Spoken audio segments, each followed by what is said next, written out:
உங்களோட ஆசைகள் நடக்கணுமா? கண்டிப்பாக நடக்குங்க. ஆனால் இந்த ஆசைகள் நடக்கிறதுக்கு எல்லாருக்கும் ஆசையாக தான் இருக்குது. ஆனால் அந்த ஆசைகள் நடக்காமல் இருக்கிறதுக்கு முதற் காரணமே நம்மளோட பயம்தாங்க. ஆமாங்க, நம்ம ஆசைகள் நடக்கணும் அப்படின்னு முழுசாக நம்ப மாட்டோம். நடக்குமோ நடக்காதா அப்படின்ற ஒரு பயத்திலேயே எப்பயும் இருப்போம். அதனால் யூனிவர்ஸை பொறுத்தவரையும் இவங்க நம்மக்கிட்ட கேட்குறாங்களா அப்படின்ற ஒரு கேள்வியாக தான் இருக்குமே தவிர அதற்கான பதில்களை பிரபஞ்சம் நம்மக்கிட்ட கொடுக்காது. பிரபஞ்சத்துக்கு தெரியாது நம்ம எந்த மாதிரி நினைக்கிறோன்னு. ஃபஸ்ட்டு நம்ம மனசில் ஒரு தெளிவு வேணும். நம்மளுக்கு என்னென்ன வேணுன்றதை நம்ம முழுசாக சிந்திச்சாதான் நம்மளுக்கு என்ன வேணுன்றதை நம்மளுக்கே தெரியும். அப்போது நம்ம ஒரு தனிமையாக ஒரு இடத்துல உட்காந்து நம்ம மனசில் என்னென்ன ஆசைகள் இருக்குது அப்படின்னு நம்ம மனசளவில் யோசித்தாலும் அதை எது நம்மளுக்கு வேணுன்றதை நம்மளால் யூகிக்க முடியாது.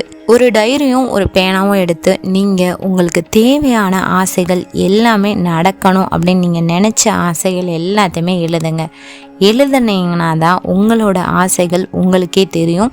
அது மட்டும் இல்லை, மனசில் 1000 சிந்தனைகள் உருவாகும்.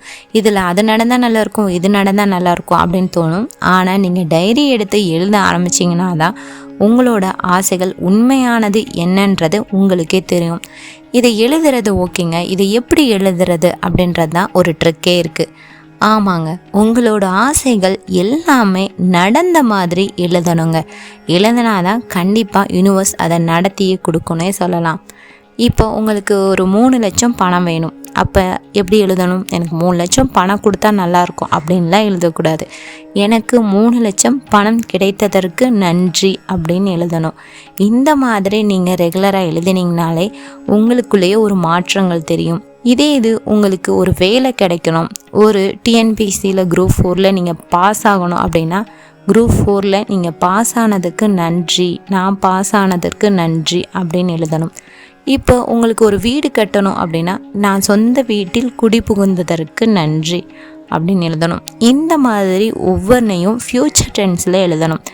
எல்லாமே நடந்த மாதிரி நீங்கள் எழுதினாதான் உங்கள் வாழ்க்கையில் எல்லாமே நடக்க ஆரம்பிக்கும். அதனால் இந்த மாதிரி எழுதி பாருங்கள். உங்கள் வாழ்க்கையில் ஒரு மிகப்பெரிய மாற்றங்கள் கண்டிப்பாக நடக்கும். சரிங்க, இதை எப்பெல்லாம் எழுதலாம் அப்படின்னு பார்த்தீங்கன்னா, காலையில் எழுந்த உடனே நீங்கள் எழுதுனீங்கன்னா உங்கள் மனசு நல்ல ஒரு சுத்தமாக இருக்கும். அந்த நேரத்தில் உங்களுக்கு நல்ல சிந்திக்கிற திறமையும் அதிகமாக இருக்கும். அதே மாதிரி நீங்கள் தூங்க போகிறப்ப எழுதுனீங்கன்னா உங்களோட சப்கான்ஷியஸ் மைண்டில் நல்ல ஸ்டோர் ஆகிக்கிறோம். அதனால் இது எழுத உங்களை அறியாமலே நீங்கள் அதுக்கு எல்லாத்துக்குமே முயற்சிப்பீங்க.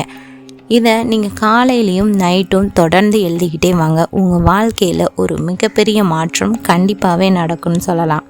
இது எந்த மாதிரியெல்லாம் எழுதலாம் அப்படின்னு பார்த்தீங்கன்னா, குரூப் 4 எக்ஸாம் எழுதுறதுக்கோ, இல்லை ஒரு ஜாப் கிடைக்கிறதுக்கோ, அல்லது உங்களோட லைஃப் பார்ட்னரும் நீங்களும் சந்தோஷமாக இருக்கிற மாதிரியும், இல்லை நீங்கள் ஒரு சொந்த வீடு குடி புகுற மாதிரியும், உங்களோட உடல் நல்ல ஆரோக்கியமாக இருக்கிற மாதிரியும், இந்த மாதிரி எல்லா விஷயங்களுக்குமே நீங்கள் இந்த மாதிரி எழுதலாம். இது எல்லாமே உங்களுக்கு இப்போ உங்களோட உடல்நிலை பார்த்திங்கன்னா, என்னோட உடல் நலம் நன்றாக இருக்கிறதற்கு நன்றி அப்படின்னு எழுதணும். இப்போது உங்களுக்கு ஒரு வேலை கிடைக்கணும் அப்படின்னு நீங்கள் ஆசைப்பட்டீங்கன்னா அந்த வேலை கிடைச்சதற்கு நன்றி அப்படின்னு நீங்கள் தொடர்ந்து எழுதினீங்கனாலே உங்கள் வாழ்க்கையில் ஒரு பெரிய மாற்றம் வரும்.